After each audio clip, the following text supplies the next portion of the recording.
to good friends, the ones we hold dear, the ones who will tell us what we need to hear, the ones who love us right or wrong, and to all those good friends who give you this song.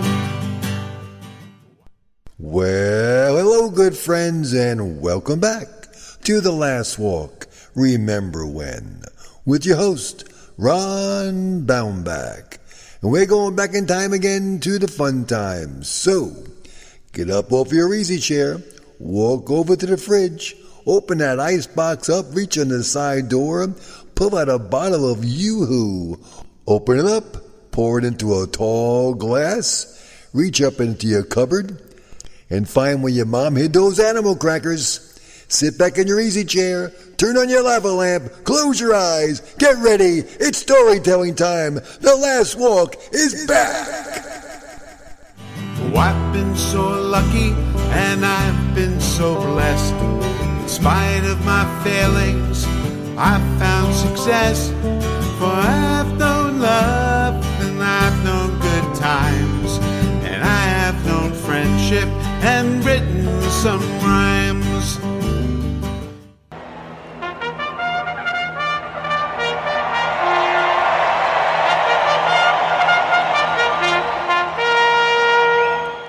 When you hear the sound of that horn, it means only one thing. The Triple Crown is back. And who would have thought we would have seen what happened this weekend when maximum security, for the first time, a horse who came in first in 145 years of running the Kentucky Derby was disqualified. And a horse by the name of Country House, 65-1 odds, was declared the winner. The Triple Crown held in 3 places in our country: the Kentucky Derby, the Preakness, and the Belmont Stakes. How much do we know about the Triple Crown? The first race is the Kentucky Derby at Churchill Downs in Kentucky, obviously. Now, what's the special drink that everyone has when they go to the Derby? It's the mint julep, served in a silver cup. It's a bourbon, mint leaves, water, and sugar. Now, the Derby was started in 1875 and originally was 1.5 miles long. Then it was shortened to 1.25 miles, which it is today, in 1896.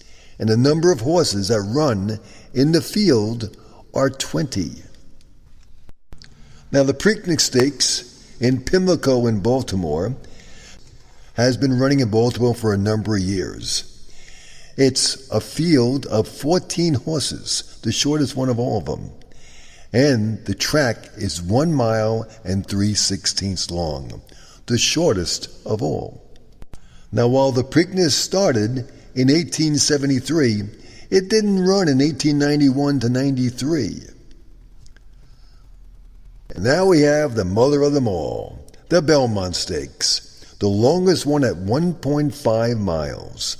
In fact, originally, it was of 1.58 to 1.18 miles until set permanently at 1.5 miles in 1926. It's the longest of all the races in the Triple Crown. The horse racing is called, as you probably well know, the sport of kings, which goes back to King Arthur's time in 1691. Now, the Belmont race, the Belmont Stakes, wasn't always held at Belmont. It was in various places in New York State. Finally, they decided to put it in Belmont in the year 1905, when Belmont became its permanent home. But it didn't run in 1911 and 1912 because of anti-gambling legislation back in New York. And from 1963 to 1967, it was relocated to Aqueduct while Belmont was being renovated. It's a 16-horse field, and the drink is a Belmont Jewel, bourbon, pomegranate juice, and lemonade. Now, the Triple Crown obviously has some rules and regulations. It's for 3-year-old horses, thoroughbreds, open to fillies and colts, filly being a female, colt being a male. Races were won by fillies, individual races, perhaps Pimlico or Preakness or the Derby or the Belmont Stakes, but never the Triple Crown. And gelding horses are allowed also. They were banned from 1919 to 1957 at Belmont. And a gelding never won the race, the full Triple Crown, the closest one being a horse called Funnyside, who won both the Derby and the Preakness in 2003. Now, since 1919, there's only been how many horses who have won the Triple Crown? Give you a second. The first one was 1919, a horse called Sir Barton. In 1930, Gowan Fox won it. In 1935, a horse called Omaha came through with the Triple Crown victory. In 1937, only 2 years later, War Admiral won it. In 1941, 4 years later, Whirlaway. In 43, Count Fleet. And in 46, Assault. And in 48, Citation, the famous Citation. That was a pretty good stretch in the 40s for winning the Triple Crown. There was no other winner until 1973, when a horse called Secretariat came through and won the race. In 77, Seattle Slew came through and won the race. I believe that was followed in 78 by Affirmed, and one of my favorite horses who ran against Affirmed and couldn't quite make it was, I think, Alidar, I believe the horse's name was. And this horse was always a nose shy of beating Affirmed. Couldn't make it. And in 2015, our most recent winner of the Triple Crown was American Pharaoh. And the winner of the all-time best record is which horse? Which is the one has the record that you recall as the all-time record for the fastest track speed of every horse who ran the Triple Crown? Life is too short, we get only one turn. With luck we find beauty, but we sometimes get burned. But if you've had a true friend, or perhaps love, you've experienced the peace of heaven above. The answer is Secretariat. Holds a record for the fastest time, and also the world record for track and field record on dirt. 2 minutes and 24 seconds. Secretariat got it done.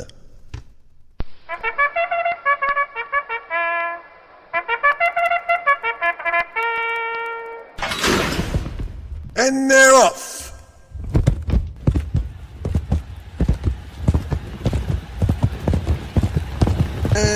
In the process of doing research for this wonderful show, I learned about a lovely place called Belmont Racetrack through a wonderful book I picked up in our library, the Nassau County Historical Society Journal, from spring of 1964, was a very good article by a Richard Winchie, who wrote about the echoes of Belmont Park. I didn't realize this, but Belmont closed down, as I mentioned earlier, for a number of years when it was renovated, and they raced the horses over in Aqueduct a few miles away in Queens, while Belmont got redone. And I'm reading some of the stuff from this fellow Richard, what he wrote back in 64. The history of this racetrack, one of the most beautiful in the world, would have to go back to 1895, 10 years before Belmont Park opened on May 4th, 1905. It was in 1895 that the Westchester Racing Association was formed and began conducting thoroughbred race meetings at the old Morris Park Racetrack in Westchester County. Races were held there for a number of years until the Westchester Racing Association, under the leadership of August Belmont Jr., the former Secretary of the Navy, William C. Whitney, and others, decided to build a larger, more elaborate racetrack on Long Island. In 1902, the same year that the Jamaica Racetrack was opened, a syndicate was formed to locate a site which would be suitable for their race course and to purchase it anonymously, similar, I guess, to what Walt Disney did when he built Disney World. The site which was decided upon was located in Elmont, in Nassau County, with a small portion of it at the western end situated in Queens County. Elmont, which was a part of the property purchased by Christopher and Thomas Foster in 1647, was long known as Foster's Meadow. It was later thought to have been named after August Belmont Jr., who did so much for this area. The South Side Observer, however, on February 4, 1882, shows that rather than dropping the B from Belmont, the name was selected some 20 years before he became interested in that place. At a meeting called in 1882, in order to choose a name so that a post office could be established there, the name Elmont was selected by the residents over Farmers Valley and Bellefonte. Possibly the name, as well as the natural beauty of the area, was the deciding factor in the selection by Belmont and his associates. The site of the future racetrack, which totaled more than 650 acres, was at this time owned by a number of people. So secretly did the syndicate begin its operations in the early summer of 1902, that the first people to sell their property thought it was being bought for a housing development or possibly a cemetery. By September of that year, the true purpose of the syndicate was made known, and William D.F. Manus sold his estate for a sum in excess of $125,000. The Manus estate was undoubtedly the most beautiful property in the area. The land was acquired about 1820 by D. Forrest Manus. Now, land for the proposed racetrack, which was already being called Belmont Park, was purchased for the remaining months of 1902. Newspaper articles reported that William C. Whitney suggested the name Belmont Park in honor of his good friend August Belmont Jr., who was one of the leaders of the Westchester Racing Association and second president of the Jockey Club. Now, on a visit to the track site in 1903, August Belmont Jr. and William C. Whitney saw a group of laborers who were working for a company called New York Contracting and Trucking Company. They cut down a number of large trees on the old Hefner place in the area. They immediately issued orders to save as many trees as possible, and that's one of the many reasons for Belmont Park's beauty today. The lovely, beautiful trees that are all in the site of the Belmont racetrack. And during the summer of 1903, an ornamental iron fence, more than a mile in length, was erected.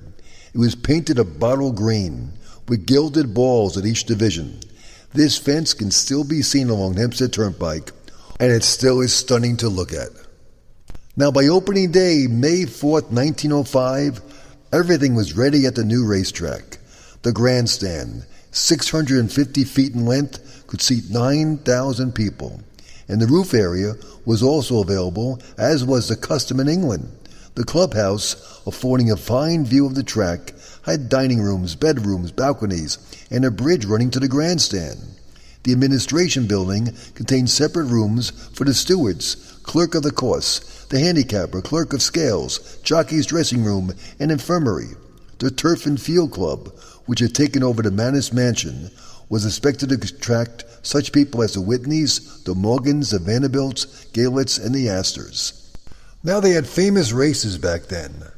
The initial Belmont Stakes, named after the family, not the racetrack. The Toboggan Handicap, the Fashion, the Withers, the Metropolitan Handicap, the Suburban Handicap, the International Steeplechase, the Jerome Handicap, the Manhattan Handicap, the Matron Stakes, the Ladies Handicap, the Champagne Stakes, and many, many others. Now, races, incidentally, were run clockwise, as they do in England, until 1920. Now, Belmont wasn't just for horse racing. Around 1910, it came into national prominence for aviation. Such famous members of the aviation world, such as Glenn Curtis and Orville and Wilbur Wright, were on hand, not to fly, but to supervise the operation of their planes. The two Wright flyers, a fellow named Arch Hoxsey and Ralph Johnstone, were known as the Heavenly Twins and the Stardust Twins, thrilled the opening day crowd in their attempts to break the world altitude record. They took off with winds blowing at an apparent speed of 20 miles an hour. As they reached higher altitudes, however, the winds increased to 45 miles an hour, and the two biplanes were gradually forced backwards. Higher and higher the planes spiraled till they were lost to view of the spectators. Hoxie finally landed his